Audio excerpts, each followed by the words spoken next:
자, 물결을 일으킵시다 라는 제목으로 함께 말씀 나누겠습니다. 오늘 또 옆에 있는 분들에게 인사할까요? 오늘 하루 수고 많으셨습니다. 3분 이상 인사하겠습니다. 오늘도 수고 많으셨습니다. 오늘도 수고 많으셨습니다. 오늘도 수고 많으셨습니다.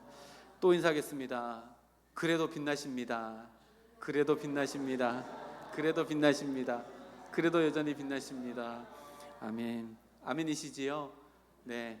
우리의 수고가 하나님께 올려드리고 또 우리를 늘 비춰주신 하나님의 빛이 예배 드릴 때마다 우리의 삶 구석구석에서 빛날 수 있는 우리 모든 삶이 되기를 주님의 이름으로 축복합니다. 물결을 일으킵시다 라는 제목으로 함께 말씀 나누겠습니다. 마태복음 24장 계속해서 종말의 때 그리고 종말의 때에 있을 징조들에 대한 말씀을 함께 살펴보고 있습니다. 오늘 본문 시작 때는 9절 말씀을 보니까요, 그때에 라고 이렇게 시작되어지는데 계속해서 하나님께서는 때에 대해서 이야기하시는데 또 종말의 때에서 대해서 이야기하십니다. 그리고 예수님은 이 본문뿐만 아니라 공생의 기간 동안에 이 종말의 때에 대해서 반복적으로 이야기하시고 계시다는 것을 우리는 알게 되어집니다. 이 얘기가요, 다른 사람이 하면 그냥 그런가 보다 할 수 있지만 이 종말의 때 그리고 인생의 때, 역사의 때를 이야기하시는 분이 시간의 창조주이시는 예수님이시라면 이 말씀이요, 우리들에게 더 큰 의미로 다가오게 된다는 것을 새삼 느끼게 되어집니다. 예수님께서 종말의 때를 계속해서 반복해서 이야기하신다. 이것은요, 우리가 오늘이라는 시간을 살아가면서 종말의 때가 다가오고 있다라고 하는 사실을 기억하기를 바란다라고 하는 예수님의 마음이 이렇게 종말의 때를 반복해서 이야기하시는 이야기 말씀 가운데 담겨져 있는 예수님의 마음이라고 할 수 있습니다. 그렇다면요, 인간은 자연적으로 오늘을 살아가면서 예수님의 이 당부처럼 마지막 때를 기억하고 살아가느냐? 그렇지 않다는 말입니다. 인간은 자연적으로 오늘을 살아가며 마지막을 생각하지 않는 경향으로 오늘을 살아간다라고 하는 것을 예수님의 이 강조하시는 말씀을 통해서 우리는 알게 되어집니다. 그래서 인간은요, 오늘이 마치 계속 주어지는 오늘인 양, 오늘 누리고 있는 것 그리고 오늘 소유하고 있는 것들이 마치 영원할 것처럼 그것을 부둥켜 안고 살아가는 것이 인간입니다. 다 지나가 버리면 의미 없어지고 말 것 가운데 영원성의 가치를 부여합니다. 그리고요, 그것을 혹여나 놓칠세라 노심초사하며 그것을 꼭 붙들고 살아가는 우리들의 모습을 다시금 보게 하는 말씀이 바로 이 종말의 때에 하나님께서, 예수님께서 말씀을 전하시는 이 말씀을 통해 다시금 깨닫게 되어집니다. 생각해 볼까요? 오늘이라는 시간은요, 내일 또 주어지게 될 겁니다. 그러나 그 시간 또 오늘이라는 시간인데 그 오늘이라는 시간에 반드시 하나님은 우리를 불러가시는 개인적인 역사의 종말, 그리고 이 땅 가운데 언제가 될지 모르겠지만 역사의 종말이 우리들에게 다가오게 될 겁니다. 혹여나 그때가 오늘로 주어진다면 나의 육신의 악력으로 잡고 있는 모든 것들은요, 모두가 다 미련 없이 의연하게 담담하게 그리고 망설임 없이 다 이 땅 가운데 두고 가야 할 것들입니다. 오늘 하루 우리가 혹 미련을 느껴야 할 것이 있다면 그것은요, 내가 세상에서 더 많이 붙잡기 위해, 더 많이 얻기 위해서에 대한 미련이 아니라 진짜 우리가 미련을 느껴야 될 것이 있다면 오늘 하루 내가 하나님을 더 사랑하지 못한 것에 대한 미련, 그리고 오늘 하루 내가 하나님의 사랑을 받은 자로서 사랑을 나누지 못함에 대한 미련, 그리고 오늘 하루 예수님을 더 닮아가지 못함에 대한 미련 정도는 남길 수 있을지 모르나 이 세상에 없어져 버릴 것들에 대한 미련은 아무 쓸모없다는 것이 예수님께서 계속해서 종말의 때를 기억하며 오늘을 살아가라 라고 하는 이 말씀 가운데 우리들에게 주어지는 메시지가 아닌가 다시금 생각해 봅니다. 이런 미련도 저런 미련도 남기지 않고 오늘 하루 살아가시는 방법이 뭘까요? 오늘 하루를 하나님 앞에서 코람되어져 주님과 함께, 그리고 내 안에 성령 하나님을 모시고 매일매일의 삶에 새로운 은혜를 경험하며 풍성한 영광을 오늘 하나님께 올려드리는 삶을 살아간다면 우리는 정말 미련 없이 오늘 하루를 보낼 수 있고, 오늘 당장 지금 당장 하나님께서 나를 부르신다 할지라도 아무런 미련 없이 기쁨으로 감사함으로 하나님 품에 안길 수 있는 가장 복된 인생이 되지 않을까 이렇게 생각해 봅니다. 지난주에 우리 앞 구절인 4절에서 8절까지 말씀, 그리고 징조의 때에 있을 일들에 대해서 함께 말씀을 나눴는데요, 두 가지로 살펴봤습니다. 4절에서 5절 말씀에는 종말의 때에 큰 속임수가 있을 것이다, 그래서 미혹되지 말라라고 하는 내용이 있었고, 6절부터 8절까지는요 종말의 때가 되면 큰 아픔과 큰 아픔, 진통, 고통이 있을 것이다 라고 이렇게 함께 말씀을 나눴습니다. 그리고 그 아픔과 고통은 세상에서 들려오는 전쟁의 소리, 기근의 소리, 지진의 소리들 때문에 너희들이 힘들어하고 어려워지는 상황이 있을 것이다. 그러나 그 모든 상황 가운데 우리가 드려야 될 것은 세상에서 들려오는 소리가 아니라 우리의 마음속에서 늘 하나님께서 울려 퍼지게 하시는 하나님의 사랑을 음성을 듣고 그렇게 살아가야 한다 라고 우리 지난주에 함께 말씀 나눴습니다. 그리고 오늘 본문이 곧바로 이어지는데요, 9절부터 14절까지도 두 부분으로 나눌 수 있습니다. 9절부터 13절까지는요 앞에 있는데요, 광범위한 배교, 하나님을 등진다는 얘기죠. 그리고 그로 인한 교회 안에 고통이 있을 것이며, 14절 말씀은 광범위한 선교가 있을 것이다 라고 하는 이 두 가지 모순적인 일이 마지막 때에 종말의 때를 장식하게 될 것이다 라고 하는 말씀입니다. 우리 먼저 9절부터 13절까지 광범위한 배교, 또 그로 인한 교회에게 주어지는 고통을 살펴보면 9절 말씀이요 이렇게 기록합니다. 그때 사람들이 너희를 환난에 넘겨주겠으며 너희를 죽이리니, 여기서 너희는 교회를 이야기합니다. 교회가 내 이름 때문에, 예수님 이름 때문에 모든 민족에게 미움을 받으리라. 이것이 마지막 때에 있을 광범위한 배교, 그러니까 온 세계가 하나님을 떠나가는 그거로 인하여서 교회에게 주어지는 고통의 모습이라고 이렇게 마지막 때를 이야기합니다. 자, 그런데 이 9절 말씀을 먼저 생각하기 전에요, 이 말씀이 선포되는 배경, 이때 종말의 때에 사회적인 구조가 어떻길래 이런 일이 일어날 것인가를 먼저 생각해 보면 이렇습니다. 예수님은 종말의 때가 되어지면 세상 사람들이 성도들, 교회를 환난에 넘겨주겠다, 그리고 교회가 죽음에까지 이르게 하는 순교의 자리까지 세상이 내몰 것이다 라고 이렇게 이야기하고 있습니다. 그러면 그때 종말의 때에 세상의 구조가 어떻게 되어 있길래 이런 일들이 일어날까요? 종말의 때가 되어지면 예수님은 이 세상이 자기들이 가진 권세를 가지고 교회를 환난과 순교의 자리로 넘겨줄 수 있는 사회적인 구조를 만들게 될 것이라는 것을 이야기하고 있는 겁니다. 종말의 때가 되어지면 이 세상의 구조적으로 교회는 환난과 순교를 받게 될 것이다 라고 하는 무서운 말씀이 바로 이 9절 말씀입니다.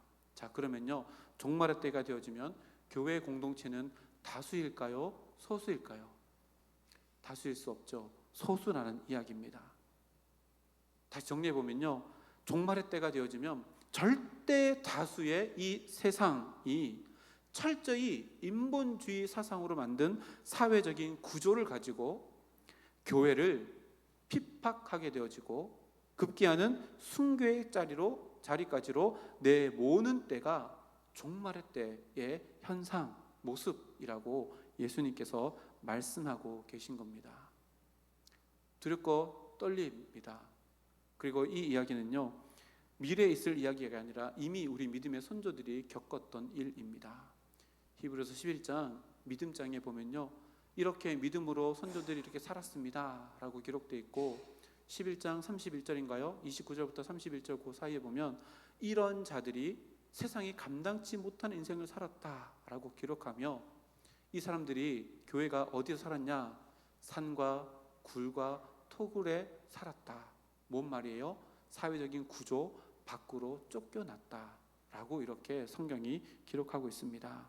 이것이요, 종말의 때에 일어나는 일이라고 주님께서 말씀하십니다. 그리고 또 예수님은요, 교회가 그렇게 사회적인 구조 안에서 환난과 순교를, 그리고 고통을 당하게 되는 이유를 말씀하시는데요, 그 이유가 뭐예요? 내 이름 곧 예수님의 이름 때문이 그렇다라고 9절에 말씀하십니다.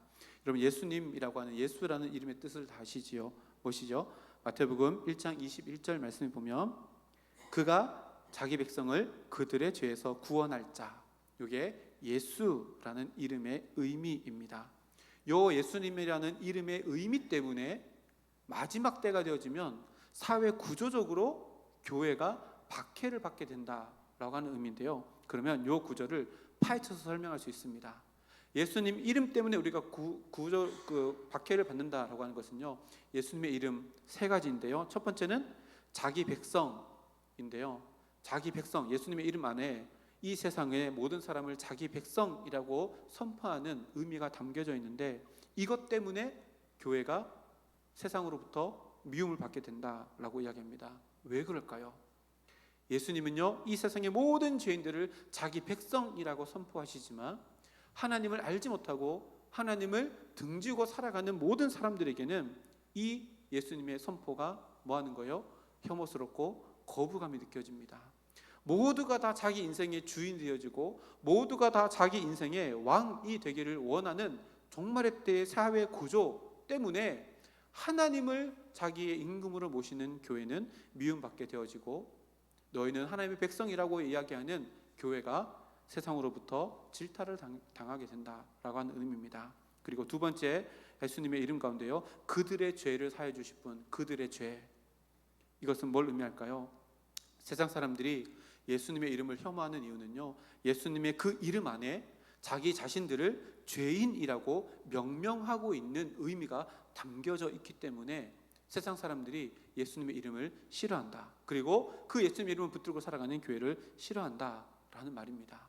세상 사람들은요, 그저 자기 생각이 옳은 대로, 자기가 의롭다고, 자기의 생각이 내 삶의 기준이요, 내가 가지고 있는 가치관이 진리일 뿐만 아니라 내가 가지고 있는 것이 나에게 온전한 선이라고 생각하고 세상 사람들이 살아가고 있기 때문에, 그런 세상 사람들에게 너희가 죄인이다 라고 하는 예수님의 이름은 그들이 혐오할 수밖에 없고, 그 예수님의 이름을 붙들고 살아가는 교회도 핍박할 수밖에 없다라고 예수님께서 말씀하시는 겁니다. 세 번째는 뭐냐면요, 구원할 자입니다. 예수님의 이름에는 구원할 자라고 하는 의미가 있는데요, 구원하다라고 하는 것은 건져내다라고 하는 의미인데요, 그들이 빠져 있다는 것이 전제되어져 있죠. 그래서 세상 사람들이요, 예수님의 이름을 싫어합니다. 야, 내가 잘 먹고 잘 살고 있는데 나는 구원의 필요 없어 라고 마지막 때가 되어지면 구원의 필요성을 전혀 못 느끼고 살아가고, 인간의 이성으로, 인간의 노력으로, 인간의 지혜로, 인간의 발달로 말미암아 우리 스스로를 우리가 구원할 수 있다라고 착각하며 살아가는 사회적인 구조 안에서 내가 구원자다라고 하는 예수님의 이름은 환영받지 못한다는 것이 이 종말의 때에 예수님의 이름 때문에 교회가 미움을 받겠다라고 하는 것에 대한 의미입니다. 우리에게는요, 예수 그리스도라는 이 이름만 들어도 너무나도 감격스럽고, 그 이름 안에 담겨진 하나님의 긍휼과 은혜, 그리고 예수 그리스도 안에 담겨진 능력, 권세가 느껴지는 너무나도 존귀한 이름이지만, 그 이름 안에 담겨진 자기 백성, 그들의 죄, 구원할 자라고 하는 이 의미 때문에 세상은 점점 더 예수님의 이름을 혐오하고 예수님의 이름을 믿는 자들, 곧 교회 공동체를 박해하게 될 것이다. 그런 시대적인 분위기와 시대적인 구조가 종말의 때에 있을 것이다 라고 예수님께서 말씀하고 계십니다. 이런 말씀을 가지고요, 이 시대를 바라볼 수 있는 눈이 있다면 정말로 우리가 어떻게 살아가야 하는가, 어떠한 목소리를 내야 하는가, 무엇을 붙들고 살아가야 하는가를 너무나도 선명하게 보여주는 말씀이 바로 이 말씀입니다. 그리고 10절 말씀에 보면요, 이렇게 기록합니다. 그때에, 종말의 때죠, 많은 사람이 실족하게 되어 서로 잡아주고 서로 미워하겠으며 라고 기록합니다. 10절은요, 9절에 있는 사회적인 구조의 압력으로 인해서 교회 안에서 어떤 일이 벌어지게 되는가에 대해서 말씀을 해놓고 있는데요, 배교의 모습입니다. 예수 믿는 사람, 교회 공동체 안에서 끔찍한 배교의 모습이 일어날 것이다 라는 말씀이 이 10절 말씀인데요, 그래서 그 뒤에 보면 실족하다라고 하는 단어가 있는데, 이 실족하다는 것이 걸려 넘어진다, 걸림돌이 되어서 넘어진다라고 하는 의미입니다. 교회 안에서 종말의 때가 되어지면 걸려 넘어져서 단순히 시험 드는 것이 아니라요, 단순히 낙심하는 것이 아니라 하나님을 떠나버리는 일이 종말의 때에 있을 것이다 라고 예수님께서 이렇게 예언하시는 말씀입니다. 근데 그 뒤에 보면 뭐라고 나왔냐면 서로 잡아주고 서로 미워하겠으며 라고 기록됩니다. 얼핏 보면요, 서로 잡아주다 라고 하는 이 이야기가 넘어져서 실족하는 사람을 잡아준다 이런 느낌이지만요, 원어를 보면요 전혀 반대입니다. 이게 무슨 말이냐면요, 서로 잡아준다, 이건 뭐냐면 교회 안에서 예수님을 믿다가 세상의 적그리스도에 미혹되고 세상의 압박 또 압력 고난 때문에 믿음을 포기하고 하나님을 등진 사람들이 교회 안에 있는 사람들을 잡아다가 세상 가운데로 건네준다라고 하는 의미가 서로 잡아준다라는 이야기입니다. 마치 가룟 유다가 자기 이익 때문에 예수님을 팔아 넘기는 것처럼 그 장면이 서로 잡아준다라고 하는 진짜의 의미입니다. 그리고 서로 미워한다라고 하는 것들요, 교회에 있다가 적그리스도나 또 교회로부터 외부로부터 오는 압박 때문에 하나님을 등진 사람들이요, 옛 동료였던 교회 안에 있는 사람들을 미워하고 교회 공동체 안에 속해 있던 사람들이 오히려 밖에 나가서 교회에 대해서 더 비난하고 더 모욕하는 일이 이 마지막 때에 있을 것이다 라고 예수님께서 말씀하시고 계십니다. 한국교회가 보입니다. 세계교회가 보입니다. 이런 일들은 성경에만 기록된 이야기, 예수님의 종말의 때만 이야기가 아니라 지금 한국교회의 모습을 대변하고 또 설명하는 글처럼 보여서 너무나도 마음이 아픕니다. 사도 바울이요, 디모데에게 당부한 구절이 있습니다. 디모데 후서 3장 1절에서 5절 말씀인데요, 우리 앞에 화면에 보고 한 절씩 나누어서 한번 읽어보겠습니다. 디모데 후서 3장 1절에서 5절까지 제가 먼저 1절 보겠습니다. 너는 이것을 알라. 말세에 고통하는 때가 이르러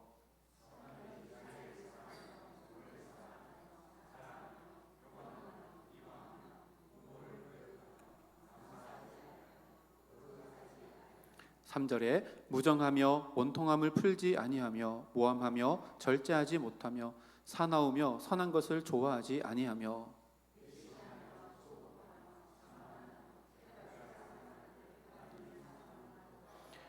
5절 말씀은 같이 하겠습니다.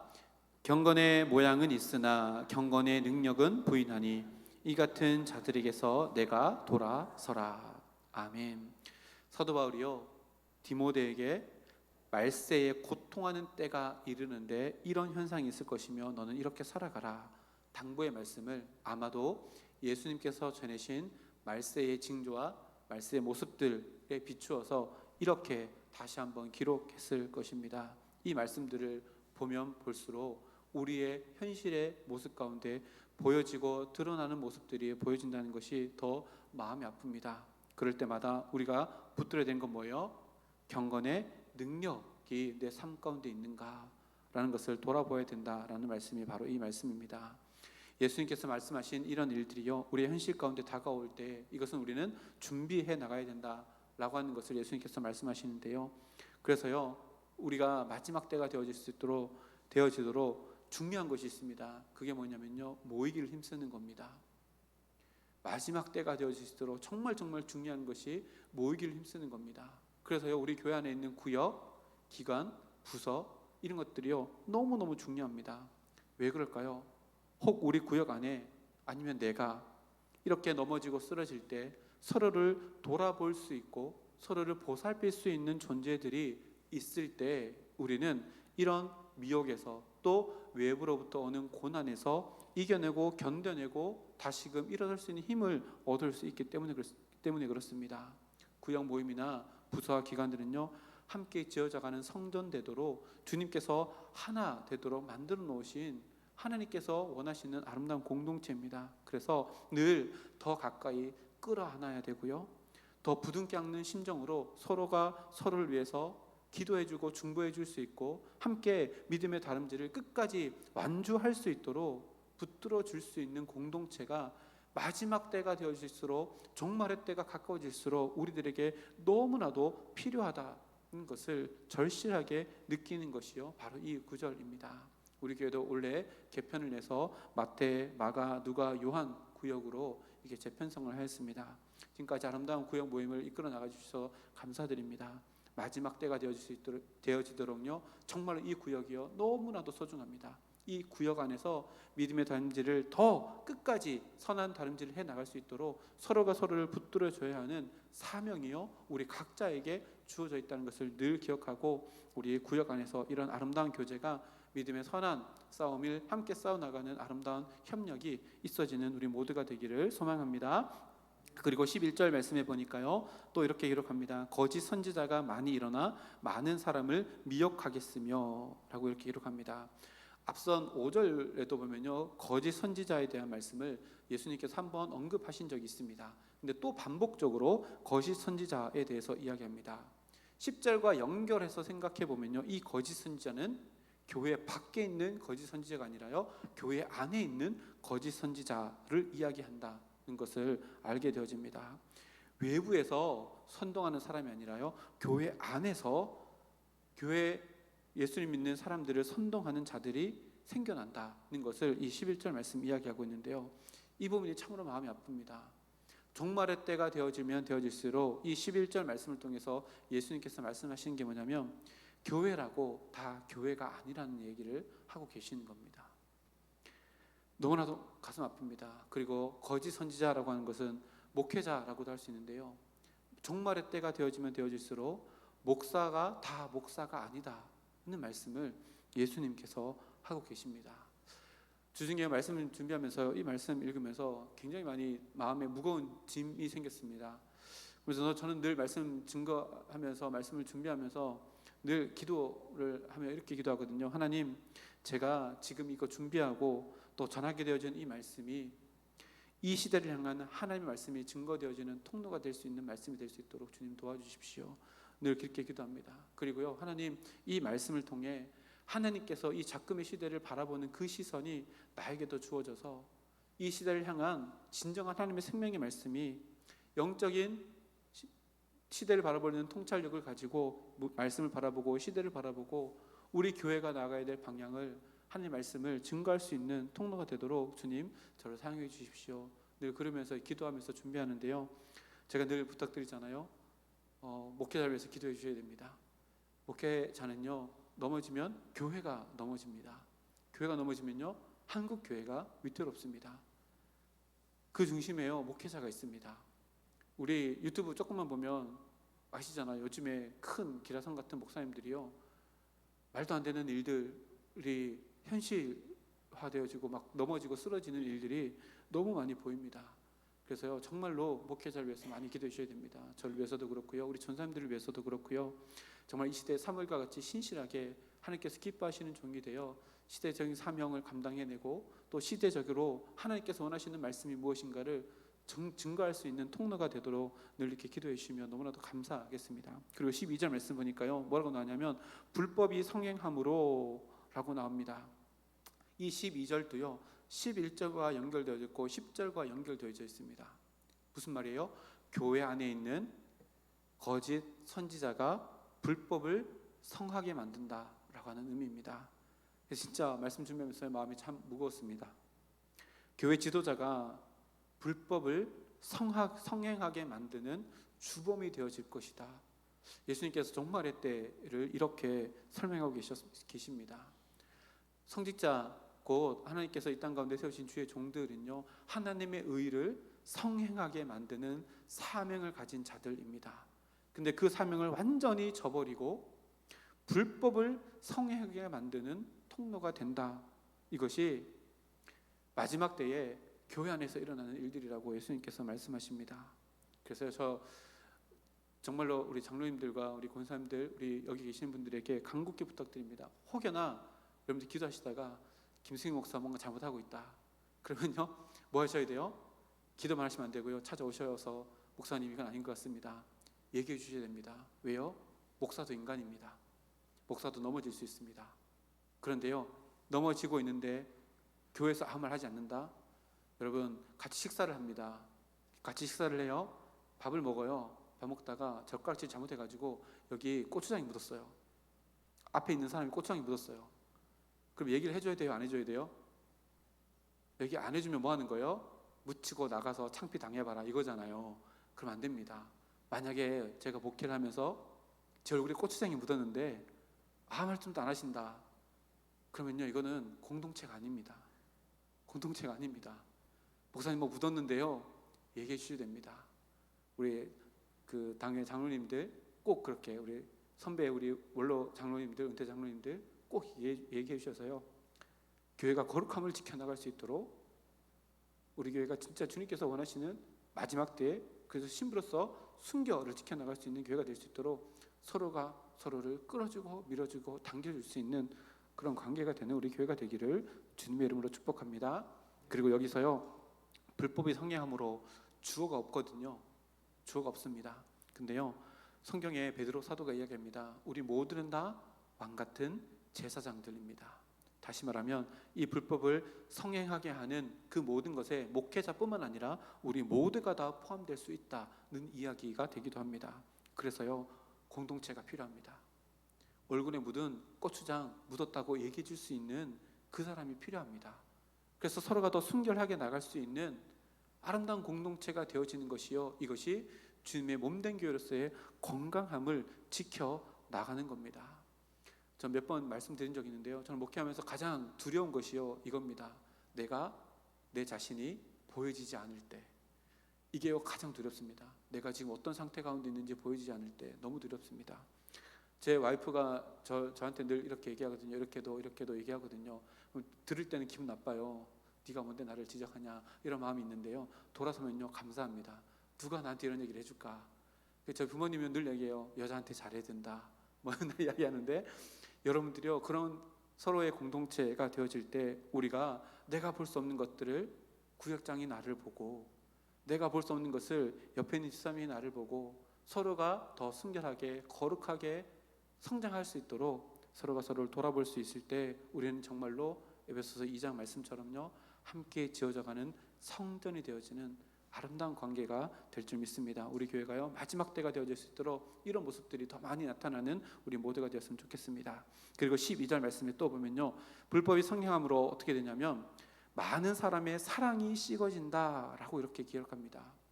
교회 내에 불법이 상향 곡선을 막 그리고 올라가면요, 그 반대 곡선을 그리는 것이 있는데 그것이 바로 사랑이라는 겁니다.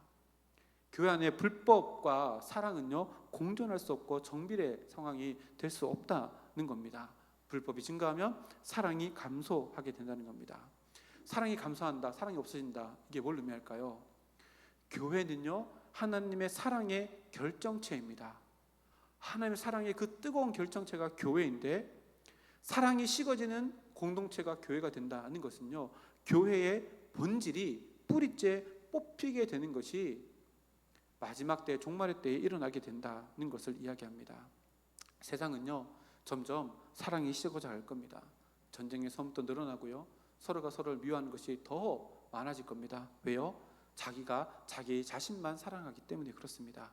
근데 교회만큼은요, 이 세상이 차디찬 냉골로 간다 할지라도 교회만큼은 하나님의 십자가의 사랑의 뜨거움과 하나님의 긍휼하심의 온기를 품고 있어야 되는 존재인데, 불법이 성하게 되어지면요, 교회의 사랑이 점점 식어져 버리고 교회의 본질이 뿌리채 뽑혀져 나가게 될 것이다 라고 예수님께서 경고의 말씀, 또 종말의 때 이런 일이 일어날 것이다 라고 우리들에게 이야기합니다.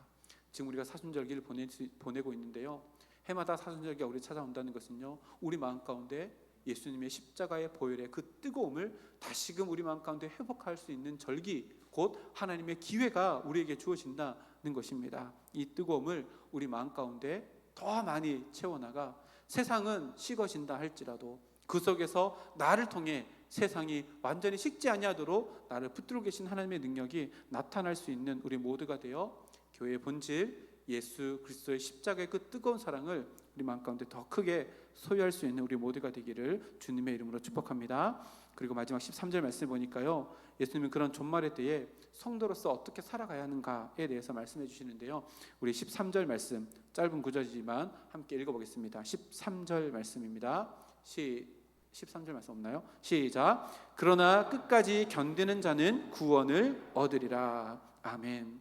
예수님께서요, 그 종말의 때에 우리에게 어떻게 살아가야 되는지 한마디로 말씀하시는데, 견뎌라. 어디까지요? 끝까지 견뎌라 라고 이렇게 얘기합니다. 여기서 견디다라고 하는 말이 헬라어가 두 개가 합쳐져 있는 말인데요, 히포메노라는 뜻인데 뭐뭐 아래에 계속 거주하다, 이것이요 견디다라고 하는 의미입니다. 다시 말하면 세상은요 종말의 때가 되어지도록 교회에 굉장히 무거운 박해의 짐을 막 지워줄 겁니다.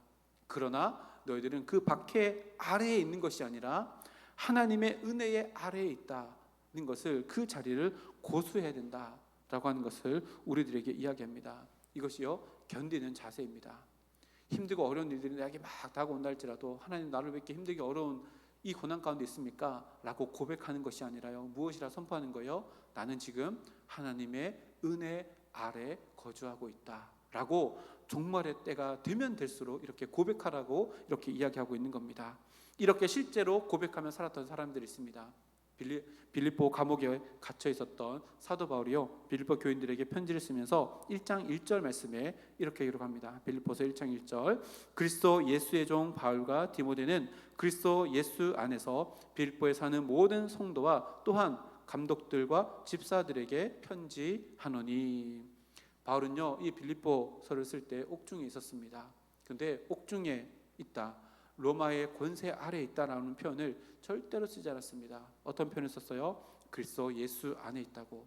다르게 표현하면 나는 지금 하나님의 보호하심과 하나님의 함께하심 그 안에, 그 아래 거주하고 있다라고 이렇게 고백한 겁니다. 종말의 때가 될수록요 우리 입술 가운데 이 고백이 날마다 넘쳐나야 합니다. 하나님, 세상이 왜 이렇습니까? 세상이 구조적으로 교회를 압박하고 구조적으로 핍박하고 끝내는 순교의 자리까지 우리를 내미는데 이 짐이 너무나 무겁습니다. 한탄할 것이 아니라 그럼에도 불구하고 나는 하나님의 은혜 안에 있습니다. 이것이요 끝까지 견디는 것이라고 예수님께서 말씀하시고, 우리가 오늘을 어떻게 살아가야 하는가에 대한 가장 지혜로운 태도를 우리들에게 가르쳐 주십니다. 그러면 진정한 구원을 얻게 될 것인데, 그 약속은 끝까지 견디는 자, 무슨 상황 속에 있다 할지라도 나는 그 상황 아래 있는 것이 아니라 상황 너머에 계시는 하나님의 은혜 아래 있다라고 고백하고 선포하는 인생을 살아가라 라고 우리들에게 말씀해 주십니다. 그리고 대망의 14절 말씀인데요, 우리 중요한 말씀이니까 우리 함께 읽도록 하겠습니다. 14절 말씀입니다. 시작. 이 천국 복음이 모든 민족에게 증언되기 위하여 온 세상에 전파되리니 그제야 끝이 오리라. 아멘. 9절부터 13절까지는요 종말의 때에 세상에 퍼지게 되는 광범위한 사회 구조적으로 하나님을 배교하고 그 물결의 여파가 교회 안에 와서 교회에 엄청나게 큰 박해와 순교의 파장이 일어날 것을 이야기했는데요, 14절에는 그 세상의 물결과 다른, 전혀 결이 다른 또 하나의 물결이 일어날 것이다 라고 예수님께서 말씀하시는데, 이건 뭐냐면 광범위한 선교의 물결이 일어날 것이다 라고 이렇게 이야기합니다. 이것이요 너무나도 행복합니다. 보십시오. 13절까지는요 종말에 막 일어나고 있을 때 징조, 그리고 전 세계가 하나님을 등지는 물결이 막 일어날 것이다 라고 이야기하고 있는데, 그래서 8절 말씀 보면 이것이 종말의 시작을 알린다 라고 이렇게 이야기하고 있는데, 오늘 말씀을 보면 복음 전파가 모든 민족에게 증언되어지는 이 선교의 물결이 막 일어나게 될 텐데, 그러면 끝이 올 것이다. 뭐예요? 선교의 물결이 막 일어나면 하나님의 종말의 끝이 다가오게 될 것이다 라고 하는 것을 이야기합니다. 이 두 가지 물결이요 종말의 때가 되어지면, 물결이 여기서도 세상 가운데서도 말고 교회 가운데서 일고, 이 두 물결이 부딪히고 부딪히는 일들이 종말의 때가 되어지면 더 크게 일어날 것이다 라고 예수님께서 말씀하고 계십니다. 자, 이것을 왜 이렇게 말씀하셨을까요? 우리들에게 질문하는 겁니다. 결단하라고 말씀하시는 겁니다. 너는 종말의 때에 어떤 물결에 너의 인생의 배를 띄울 것이냐. 세상의 다수, 절대 다수가 구조적인 단단함 위에 세워놓은 인본주의의 물결 가운데 세워놓고 육신의 안식을 누리며 살아갈래?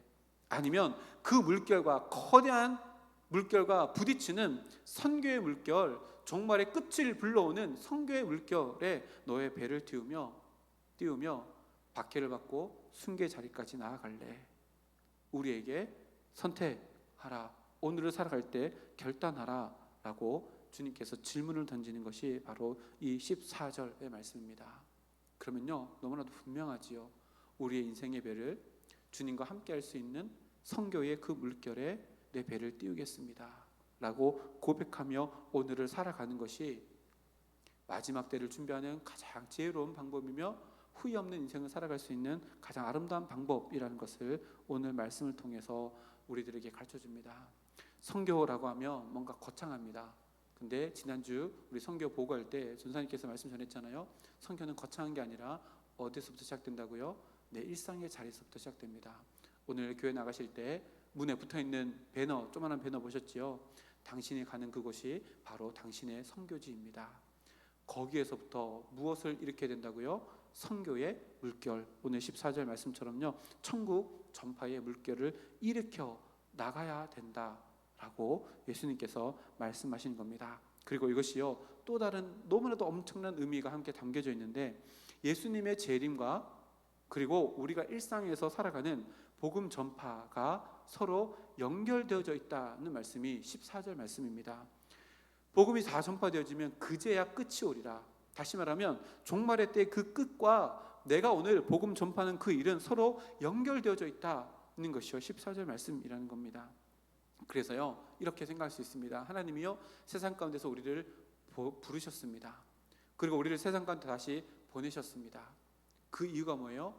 내 인생이요, 이 땅에서 그냥 살다가 없어지는 인생으로 끝나는 험한 인생이 아니라 하나님의 구속의 역사, 그 구속의 역사를 마무리하는 하나님의 재림의 역사에 내 삶이 포함되어서 위대한 인생을 살아갈 수 있도록 우리를 초청하는 말씀이 바로 이 말씀이라는 겁니다.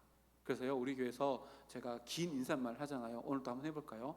당신의 인생은 당신이 생각한 것보다 더 위대합니다. 우리 옆에 있는 분들과 함께 인사하겠습니다. 당신의 인생은 당신이 생각한 것보다 더 위대합니다. 당신의 인생은 당신이 생각한 것보다 더 위대합니다. 당신의 인생은 당신이 생각한 것보다 더 위대합니다. 여러분, 얼마만큼 위대해요? 내가 오늘을 복음 증거하는 삶을 살아가는 것이 예수님이 이 땅 가운데 오시는 종말의 때를 앞당기는 것과 연결될 만큼 우리의 인생은요, 위대합니다. 하나님께서 우리의 인생을 그렇게 부르셨다라고 오늘 14절 말씀에 기록하고 있습니다. 하나님은요, 우리가 이 세상 가운데 시시한 인생 살아가도록 부르지 않으셨습니다. 정말 위대한 인생, 하나님의 역사하심, 구속 역사의 종착역이 되어지는 예수님의 재림을 앞당길 수 있는 그 놀라운 인생으로 우리를 동참시키기 위해 우리를 부르셨고 우리 일상의 자리로 내보내셨습니다. 이 사명을 넉넉히 감당해내며 우리가 만들어갈 선교의 물결, 전도의 물결, 복음 전파의 물결을 하나님께서 쓰셔서 하나님의 나라를 확장할 뿐만 아니라 잃어버린 백성을 주님께로 돌이키며 하나님께서 이 땅 가운데 보내신 예수님의 종말의 때를 만들어가고 완성하시겠다라고 약속하시는 말씀이 바로 이 말씀입니다. 세상은요, 언제나 물결로 일렁입니다. 지금 또 저 멀리는 전쟁의 물결이 일어납니다. 기근, 아픔, 슬픔, 이런 물결들이 막 일어나고, 또 우리 가까이 저 북녘 땅부터 시작해서 옆으로 배 타고 넘어가면 중국 땅을 비롯해서 수많은 나라들이요, 사회 구조를 가지고 교회를 핍박하는 시대를 지금 이 시대도 우리는 보게 되어집니다.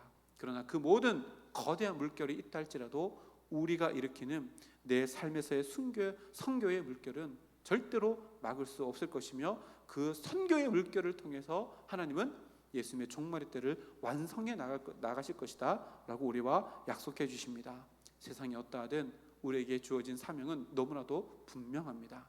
세상 탓할 것 하나도 없다라고 주님께서 분명히 말씀하십니다. 그 길을 아름답게 걸어가며 내 삶의 천국 전파의 물결이 일어날 수 있도록 끝까지 내 안에 있는 생명수를 마음껏 내 이웃들에게 쏟아낼 수 있는 우리 모두가 되기를 주님의 이름으로 축복합니다. 우리 앞에 있는 화면 보고 한번 외치고 기도하고 마칠까요? 시작. 천국 전파의 물결을 일으킵시다. 이런 삶을 살아가는 우리 모두가 되기를 소망합니다. 함께 기도하겠습니다. 하나님 감사합니다. 예수님께서 종말의 때 그때 있을 징조에 대해서 말씀해 주시는 이 말씀을 내 마음 가운데 새깁니다. 이 말씀을 통해 지금 내가 살아가는 이 시대를 바라봅니다. 하나님, 종말의 때가 가까워질수록 내 마음을, 내 삶을 돌아볼 수 있도록 도와주시고 나에게 주어진 사명, 내 삶의 일상의 자리에서 천국 전파의 물결을 일으켜내는 아름다운 사명을 넉넉히 감당해 내겠노라. 단호한 결단, 거룩한 결단으로 내 삶을 채워나갈 수 있도록 주님께서 함께하여 주시옵소서. 세상에 들려오는 소리가 어떠하든 거기에 눌리지 아니하고 나는 끝까지 견디며 하나님의 은혜 안에 있는 존재라는 것을 세상 가운데 선포할 뿐만 아니라 내 안에 허락해 주신 생명수 샘이 마르지 않도록 날마다 퍼내어 내 가족들과 내 일상에 만나는 모든 이들에게 증거되어져 그 은혜의 강이 내 삶에 차고 넘치는 물결을 일으키는 놀라운 역사를 경험할 수 있는 우리 모두가 되어줄 수 있도록 주님께서 함께하여 주시옵소서. 세상 가운데 그저 시시한 인생으로 저희를 부르지 않으시고 하나님의 역사를 완성해 나가는 주님의 동력자로 부르심 받은 존재라는 것을 늘 기억하며 사명감을 가지고 매일매일의 삶을 살아갈 수 있는 우리 모두가 될 수 있도록 주님 인도하여 주시옵소서. 특별히 올해 우리 교회가 설립 50주년을 맞이합니다. 지금까지 인도하시고 역사하셨던 하나님을 더 깊이 있게 신뢰하며 말씀의 반석 위에서 하나님의 더 놀라운 역사를 만들어 나가 이 대구 땅에 아름다운 복음 전파의 물결을 만들어가는 우리 교회가 될 수 있도록 주님께서 함께해 주셨고 모든 부서와 기관들 또 구역 안에서 이 선교의 물결이 넘쳐나 모든 가족들 믿음의 가족으로 우뚝 세워져 나가는 올 한 해가 되어질 수 있도록 인도하여 주시옵소서. 감사드리며 예수님의 이름으로 기도드립니다. 아멘.